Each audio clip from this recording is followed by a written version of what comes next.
देश के नए शिक्षा मंत्री प्रहलाद जोशी जी। प्रहलाद जोशी को शिक्षा मंत्री का एडिशनल चार्ज सौंपा गया है। अगर मैं कहूं कि भारत का सबसे बड़ा क्राइसिस बेरोजगारी नहीं बल्कि हमारा एजुकेशन सिस्टम है तो शायद आपको बुरा लगे, लेकिन सच यही है। देश में करोड़ों बच्चे क्लास फर्स्ट से लेके क्लास 12 तक 12 साल स्कूल में बिताते हैं। उन्हें सिर्फ एक चीज सिखाई जाती है, रटना। मतलब नहीं चाहिए दुबे जी, मैं याद कर लेंगे, I'll memorize it। डिग्रियां बढ़ रही हैं लेकिन स्किल्स नहीं। स्टूडेंट्स एग्जाम में पास हो रहे हैं लेकिन लाइफ में फेल हो रहे हैं। 13,892 students died by suicide in 2023। इस वीडियो के लिए मैंने दुनिया के कुछ सबसे बेहतरीन एजुकेशन सिस्टम्स पर रिसर्च की है। मैं आपको दिखाऊंगा कि सिंगापुर, फिनलैंड और जर्मनी जैसे देशों में बच्चे कैसे पढ़ते हैं। क्या वहाँ भी भारत की तरह क्वेश्चन आंसर रटाए जाते हैं या उन्हें सोचना, सवाल पूछना और प्रॉब्लम सॉल्व करना सिखाया जाता है। OECD और PISA जैसी इंटरनेशनल स्टडीज बार बार दिखाती है कि जिन देशों में लर्निंग का फोकस समझने और सोचने पर होता है वहाँ स्टूडेंट्स के आउटकम्स और वर्कफोर्स स्किल्स दोनों बेहतर होते हैं। तो सवाल सिर्फ इतना है कि अगर कई सारे देश अपना एजुकेशन सिस्टम बदल सकते हैं तो आखिर भारत क्यों नहीं? और अगर भारत भी बदल सकता है तो आखिर इसकी शुरुआत कब होगी और कहां से होगी?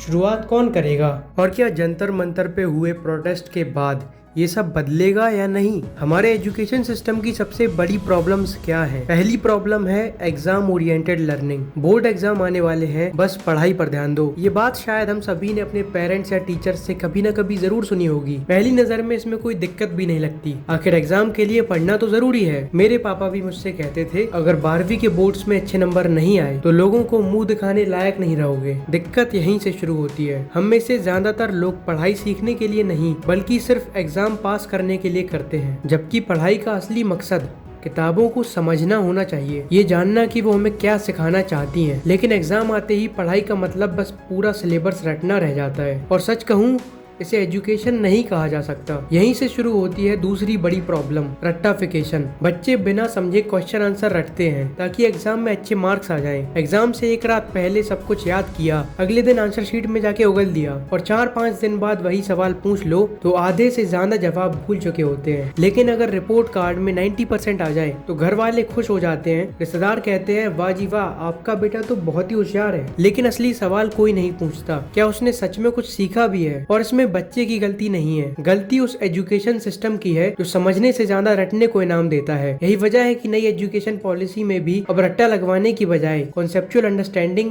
क्रिटिकल थिंकिंग और प्रॉब्लम सॉल्विंग पर जोर दे रहे हैं। लेकिन पॉलिसीज और अनाउंसमेंट्स तो अच्छी लगती हैं, लेकिन दूर दूर तक जमीन पर उनका इम्प्लीमेंटेशन कहीं भी नजर नहीं आ रहा। अब बात करते हैं तीसरी बड़ी समस्या की, वीक वोकेशनल एजुकेशन। आज हमारे देश में हालात ऐसे हैं कि कई बार चपरासी जैसी नौकरियों के लिए भी PhD होल्डर्स अप्लाई करते हैं। SSC, CHSL जैसे एग्जाम्स में जहां सिलेक्शन होने के बाद क्लर्क या डेटा एंट्री ऑपरेटर जैसी नौकरियां मिलती हैं, वहां हर साल 30 लाख बच्चे आवेदन करते हैं, जबकि सीटें सिर्फ 2-3 हजार होती हैं। लोग कहते हैं जो मेहनत करेगा वही सिलेक्ट होगा, लेकिन जब लाखों उम्मीदवार कुछ हजार सीटों के लिए लड़ रहे हो तो सिलेक्शन सिर्फ 0.1% बच्चों का ही होगा। अब कुछ लोग कहेंगे कि इसमें सरकार की गलती है, ज्यादा गवर्नमेंट जॉब्स की वैकेंसी निकालनी चाहिए। लेकिन सवाल ये है कि क्या सरकार लाखों लोगों को क्लर्क की नौकरी दे सकती है? सरकार को उतने कर्मचारियों की जरूरत ही नहीं होती। यही सबसे बड़ी विडंबना है। एक तरफ लाखों युवा गिनी चुनी सरकारी नौकरियों के पीछे भाग रहे हैं और दूसरी तरफ cyber security, semiconductor manufacturing, electronics, robotics, electric vehicles और हेल्थ केयर जैसी इंडस्ट्रीज में स्किल्ड लोगों की भारी कमी है। कई सारी जॉब वैकेंसीज ऐसी हैं जहां कंपनीज अच्छे उम्मीदवार ढूंढ ही नहीं पा रही हैं, जबकि इन जॉब्स में शुरुआती सैलरी भी काफी अच्छी होती है। समस्या नौकरियों की कमी से ज्यादा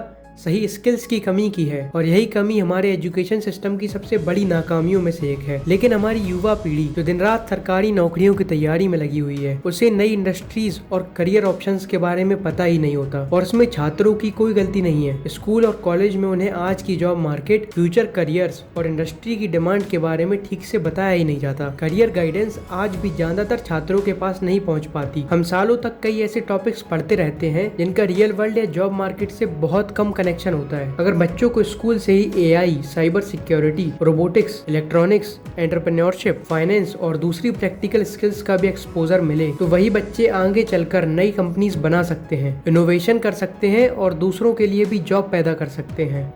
इस देश को नौकरी मांगने वालों से ज़्यादा नौकरी देने वालों की ज़रूरत है। और हम अपने 5000 साल के इतिहास में पहली बार उस दौर में हैं जहाँ स्टार्टअप करने वालों को इज्जत मिल रही है, वरना यहाँ इज्जत नहीं होती है।